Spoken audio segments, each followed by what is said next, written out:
அனைவருக்கும் வணக்கம். கரூர் துயர சம்பவம் நடந்து கிட்டத்தட்ட ஒரு மாதம் ஆயிடுச்சு. செப்டம்பர் 27 நடந்த சம்பவம் இப்போ அக்டோபர் 23 ஆயிடுச்சு. இப்போ வரைக்கும் தாவேகா அப்படின்ற ஒரு கட்சி என்ன பண்ணிக்கிட்டு இருக்காங்கன்னு பார்த்தீங்கன்னா சைலண்ட் மோட்டுக்கு போயிட்டாங்க. 27 சைலண்ட் மோட்ல தான் இருக்காங்க. 27 அன்னைக்கு நைட்டு பார்த்தீங்கன்னா எல்லாரும் அறிக்கை போட்டு முடிச்சதுக்கப்புறம் விஜய் கிட்ட இருந்து ஒரு அறிக்கை வந்துச்சு, எனக்கு நெஞ்சு வலிக்குது, எனக்கு குத்துது குடையுது அப்படின்ட்டு. அடுத்தது பார்த்தீங்கன்னா ஒரு 3-4 நாள் கழிச்சு ஒரு வீடியோ வருது, என்ன சிஎம் சார் பயமா, என்னை பார்த்து ஏதாவது என்னை பழி வாங்கணுமா, பழி வாங்கணும்னா அங்கே வாங்க இங்கே வாங்கன்னு சொல்லி ஒரு வீடியோ வந்துச்சு. அதுக்கப்புறம் இந்த ஓடி போய் தலைமறைவாக இருந்த புஷி ஆனந்த் இந்த மாதிரிப்பட்ட நபர்கள்லாம் சிபிஐக்கு கேஸ் போனதும் அப்படியே வெளியே வந்து தலை காட்டுனாங்க. ஜெயிலுக்குள்ள இருந்த கரூர் மாவட்ட செயலாளர் மதியழகன் வந்து புஷி ஆனந்த் காலில் விழுற வீடியோ வந்துச்சு. அதுக்கப்புறமா இந்த 20 லட்சம் ரூபா கொடுத்துட்டாங்க அப்படின்ற செய்தி தான் வந்துச்சு. இதுக்கு இடையில எல்லாமே பார்த்தீங்கன்னா விஜய் இப்படி செய்ய இருப்பதாக தகவல், அப்படி செய்ய இருப்பதாக தகவல்னு அந்த தகவல் மட்டும்தான் வந்துக்கிட்டே இருந்துச்சு. இப்போ என்ன ஆயிடுச்சுன்னு பார்த்தீங்கன்னா இந்த கட்சியை சேர்ந்த இந்த அணில்கள் தாவேக காரணங்களுக்கெல்லாம் ஒரே மன வருத்தம், ஒரே குழப்பம், ஒரே சந்தேகம், என்ன பண்ணுறது எதுவுமே நமக்கு தெரிய மாட்டேங்குது. தலைமையை வந்து கம்யூனிகேட்டே பண்ண முடியலையே. இன்க்ளூடிங் மாவட்ட செயலாளர்களே வந்து குழம்பி போய் தான் இருக்காங்க. என்னன்னே புரியல. நம்ம கட்சி அடுத்தது என்ன செய்யும், எப்போ இதெல்லாம் வந்து கிளியர் ஆகும், அடுத்த செயல்பாடுகள் எப்போ இருக்கும், இது எதுவுமே புரியாமல் தத்தளிச்சுக்கிட்டு இருக்காங்க லிட்ரலி. ஆனால் இப்படி ஒரு படுமட்டமான கட்சியை யாருமே பார்த்துருக்க மாட்டாங்க. மாவட்ட செயலாளர்களுக்கே ஒன்றும் தெரியல, இது எப்படி என்ன பண்ணுறதுன்னே தெரியாமல் அப்படியே பேன்னு ஒவ்வொருத்தர் மூஞ்ச பார்த்துக்கிட்டு இருக்கானுங்க. அப்படிப்பட்ட ஒரு டம்மி பாவா கட்சிங்க இது. இப்போ இதில் சில அறிவார்ந்த அணில்கள் இருப்பாங்க தெரியுமா, அவனுங்க என்ன நம்புறானுங்க அப்படின்னா இந்த ஜான் ஆரோக்கியசாமின்னு ஒருத்தர் இருக்கார், அவர் தான் எல்லாத்துக்கும் காரணம். இந்த அமைதி காக்கிறது இந்த மாதிரிப்பட்ட விஷயங்கள்லாம் அவர் வந்து வியூகமாக வகுத்து நீங்கள் இப்படி பண்ணுங்க, இப்படி செய்யாதீங்க, இதை செய்யுங்க, இப்படி இருங்க, அப்படி இருங்கன்னு சொல்லி இந்த ஜான் ஆரோக்கியசாமி தான் இந்த வியூகம்லாம் வகுத்து இப்படியெல்லாம் இருக்க வச்சுக்கிட்டு இருக்காரு நம்ம தலைவரையும் இந்த கட்சியும் வந்து. இந்த மாதிரி ஒரு நமக்கு கடுப்பேறதுக்கு காரணமே இந்த ஜான் ஆரோக்கியசாமி தான், இந்த கட்சி வந்து இப்படி சீரழிஞ்சு போகிறதுக்கு காரணமே இந்த ஜான் ஆரோக்கியசாமி தான் அப்படின்னு சொல்லி இந்த சில அறிவார்ந்த அணில்கள் இருப்பானுங்க தெரியுமா, அவனுங்க அப்படி நம்பிக்கிட்டு இருக்கானுங்க. அதனால என்ன பண்ணுறானுங்கன்னு பார்த்தீங்கன்னா ஜான் ஆரோக்கியசாமி ஃபோட்டோ எடுத்து போட்டு ட்விட்டரில் எல்லாம் கடந்து திட்டுன்னு திட்டுறானுங்க. இங்கே பாருங்க, மென்டல் டார்ச்சர் பண்ணிட்டு இருக்கான் இந்த ஜான் ஆரோக்கியசாமி. இதுக்கு மேலே நீ ஸ்கேம் பண்ணுறேன்னு அந்த ஆளுக்கு எப்படி சொல்லி புரிய வைக்கிறேன்னு தெரியல. அந்த ஆளுக்குடா யாருக்கு, விஜய்க்கு எப்படி சொல்லி புரிய வைக்கிறதுனே தெரியல. ஏமாந்தான் கோழி, எல்லாருக்கிட்டே ஏமாந்துக்கிட்டே இருக்கான் இந்த ஆளு சி அப்படின்னு சொல்லி விஜயை திட்டுறான். இன்டெரக்டாக திட்டுறான், டைரக்டாக திட்டலை. அடுத்தது biggest ever political movement post 2000 is turned into a joke only due to your dash strategy kindly leave or hang yourself அப்படின்னு போட்டிருக்காங்க. டைரக்டாகவே ஜான் ஆரோக்கியசாமியை பார்த்து நீ எல்லாம் எதுக்கு இருக்க, எதுக்கு உயிரோட இருக்க அப்படின்லாம் வந்து கேட்குறானுங்க தாவேகா காரணங்க. அந்த அளவுக்கு கடுப்பில் இருக்கானுங்க அந்த மனுஷன் மேலே. ஆனால் இதில் இவனுக்கு என்ன புரியல அப்படின்னு பார்த்தா, புஷி ஆனந்த் தலைமறைவாக இருந்துட்டாரு, கட்சிக்கு அவப்பெயரை உண்டாக்கிட்டாரு, ஓடுகாலின்ற பட்டம் வந்துருச்சு கட்சிக்கு, அதுக்கு காரணம் புஷி ஆனந்த் தான், இப்படி எல்லாரும் தலைமறைவாக இருந்தது இதெல்லாம் வந்து புஷி ஆனந்த் தான் காரணம்னு சொல்லி புஷி ஆனந்துக்கு எதிராக வந்து ஒரு கும்பல் பேசிக்கிட்டு இருந்துச்சு தாவேக்கால இருந்தே. இப்போ பார்த்தீங்கன்னா ஜான் ஆரோக்கியசாமியை வந்து போட்டு திட்டிட்டு இருக்கு ஒரு கும்பல். இவர் தான் எல்லாத்துக்கும் காரணம், இவர் இப்படிலாம் ஸ்ட்ராட்டஜி வகுக்கிறாரு, இந்த மாதிரி அமைதியாக இருக்கிறதுக்கு காரணமே இவர் தான், இவர் சொல்லி தான் எல்லாம் நடக்குது அப்படி இப்படின்னு சொல்லி இப்போ ஜான் ஆரோக்கியசாமி மேலே கோவப்பட்டுக்கிட்டு இருக்கானுங்க. ஆனால் இந்த முட்டா பயல்களுக்கு என்ன புரியலன்னா, விஜய்ன்ற ஒருத்தருக்கு அப்போ அறிவு இல்லையா, விஜயோடைய அறிவுறுத்தல் இல்லாம விஜய்க்கு தெரியாம தான் புஷி ஆனந்த் போய் தலைமறைவா இருந்தாருன்னு இவனுங்க நம்பிக்கிட்டு இருக்கானுங்க.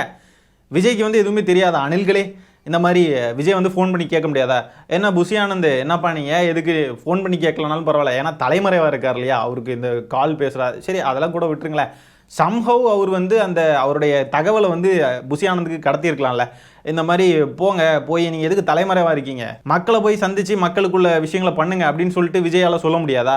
புஷி ஆனந்த் தான் எல்லாத்துக்கும் காரணம் இல்லையா, இந்த மாதிரி ஓடுகாலின்ற பட்டம் இந்த கட்சிக்கு வந்ததுக்கு.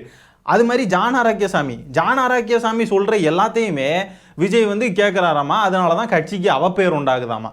ஜான் ஆரோக்கியசாமி ஏதாவது என்ன சொன்னாலுமே விஜய் தானே கட்சி தலைவர், விஜய் தானே முடிவெடுக்கக்கூடிய ஒரு இடத்துல இருக்கக்கூடிய ஒரு நபர், அவரு தான் வந்து என்ன பண்ணணும் என்ன பண்ணக்கூடாதுன்றதெல்லாம் முடிவு பண்ணணும். ஏன்னா இது அவர் வந்து இந்த கட்சியை வந்து நான் தான் இந்த கட்சியோட தலைவர், நான் தான், ஒரே பிராண்டு, ஒரே மூஞ்சி, மதுரை கிழக்கு விஜய், மேற்கு விஜய், சோழவந்தான் விஜய், அங்கே விஜய் இங்கே விஜய்ன்னு சொல்லிட்டு இருக்காரு.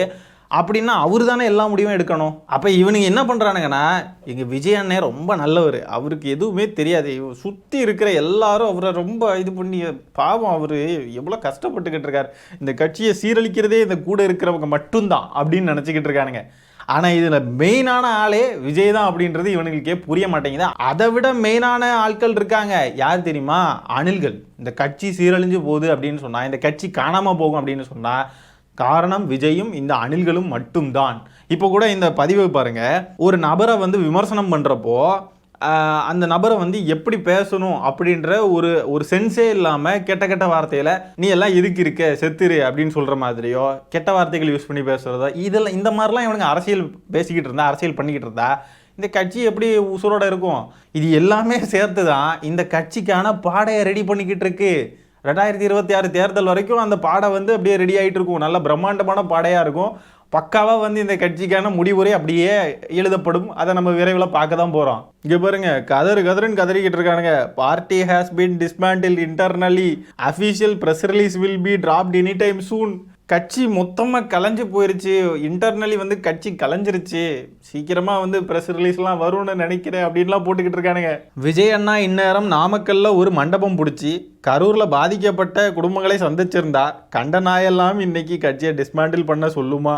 அவனுங்களுக்குள்ளேயே பாவம் அழுதுகிட்டு ஒப்பாரி வச்சுக்கிட்டு திட்டிக்கிட்டு, என்ன பண்ணுறது, அது ஒரு கட்சியாக இருந்தால் பரவாயில்ல, ஒரு ரசிகர் மன்றம் நாங்களும் அரசியல் பண்ணுறோம் அப்படின்னு சொல்லி வந்து நின்னா அப்புறம் இந்த மாதிரி தான் இருக்கும். பாவம், என்ன பண்ணுறது. எதுவாக இருந்தாலும் முதல்ல வீட்டை விட்டு வெளியே வர சொல்லுங்க ஃபர்ஸ்ட். ரொம்ப பாவமாக இருக்குங்க இவனுக்கு நிலைமையை நினச்சா. அடுத்தது திமுக காரங்கள்லாம் வந்து நம்ம பேசிக்கிட்டு இருக்கோமா, கட்சியை கலைக்க போகிறாராம் விஜய் கி அப்படின்னு நம்ம சிரிச்சுக்கிட்டு இருக்கோமா. அதுக்கு வந்து அவனுங்க சொல்கிறானுங்களாமா தாவிகா காரணங்க, ரொம்ப சிரிக்காத, கலைச்சா திமுக எதிர்ப்பு நியூ ஓட்டர்ஸ் எல்லாருடைய ஓட்டும் ஒரே கட்சியில் போய் சேர்ந்து உனக்கு சங்கு ஊதிடுவாங்க அப்படின்னு சொல்லி போட்டிருக்கானுங்க. இதுக்கு என்ன அர்த்தம்னு நான் புரிஞ்சுக்கிறேன் அப்படின்னா, திமுக எதிர்ப்பு மனநிலையில் இருக்கிறவங்க நியூ ஓட்டர்ஸ் எல்லாரையுமே திமுகவுக்கு எதிராக திருப்பிட்டாங்க. சரி, அப்போ வந்து ஒரே கட்சிக்கு அந்த வாக்கு கொண்டு போவாங்க அப்படின்னா எந்த கட்சி? பாஜகவா, அதிமுகவா? அப்படின்னா நீங்கள் என்டிஏ கூட்டணிக்கு நீங்கள் வாக்களிக்க தயாராகிட்டீங்கன்னு சொல்கிற மாதிரி தானே இருக்குது.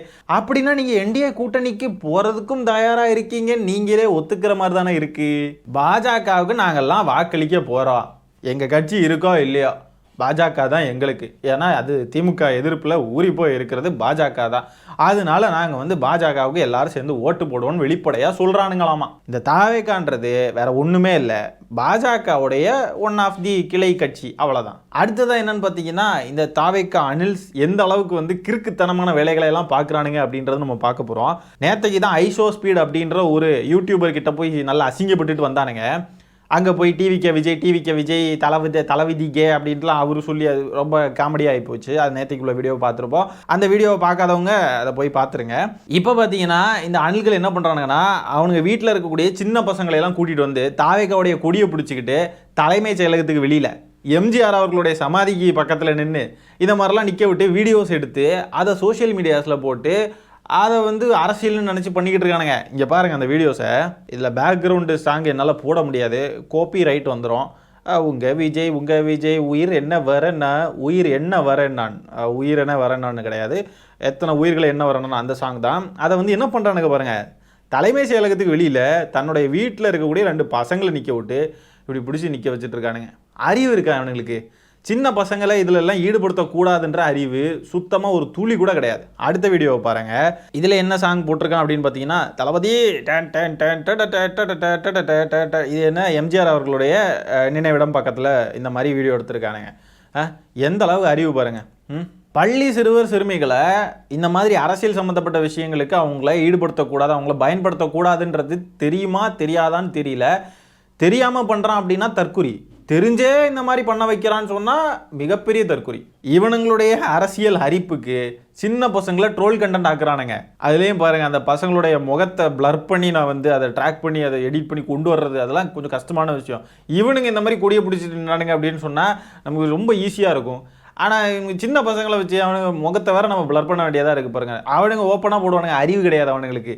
ஆனால் நமக்கு வேலை கொஞ்சம் அதிகமாகுது பாருங்க. கஷ்டமான வேலையப்பா. இப்போ இந்த சின்ன பசங்களே நாளைக்கு வளர்ந்து பெரிய ஆளாகி இந்த கரூரில் நடந்த இன்சிடெண்ட்டு இதெல்லாம் பற்றி வந்து தெரிஞ்சுக்க ஆரம்பித்தாங்க அப்படின்னு சொன்னால் இவனுங்களே வந்து விஜய்க்கு எதிராக மாறிடுவானுங்க. அப்போ இந்த அணில்கள்லாம் என்ன பண்ணுவானுங்கன்னு தெரியல.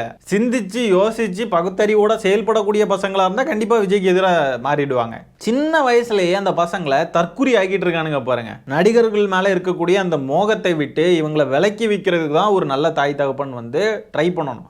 ஒரு நடிகரை பிடிக்குமா, சரி பிடிக்கும், அந்த லிமிட்டோடு இருந்துக்கணும்.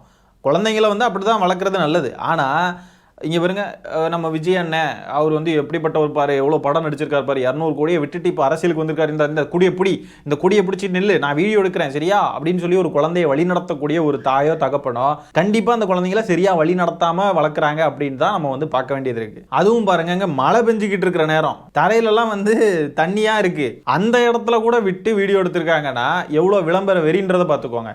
மழை பெய்யுதுன்னு சொல்லி ஸ்கூலுக்கு லீவ் விட்டுருக்காங்க, ஆனால் அந்த குழந்தைகளை கூட்டிகிட்டு வந்து தலைமைச் செயலகத்துக்கு பக்கத்தில் எம்ஜிஆர் அவர்களுடைய நினைவிடத்துக்கு பக்கத்துல நிக்க விட்டு வீடியோ எடுத்துக்கிட்டு இருக்கானுங்க.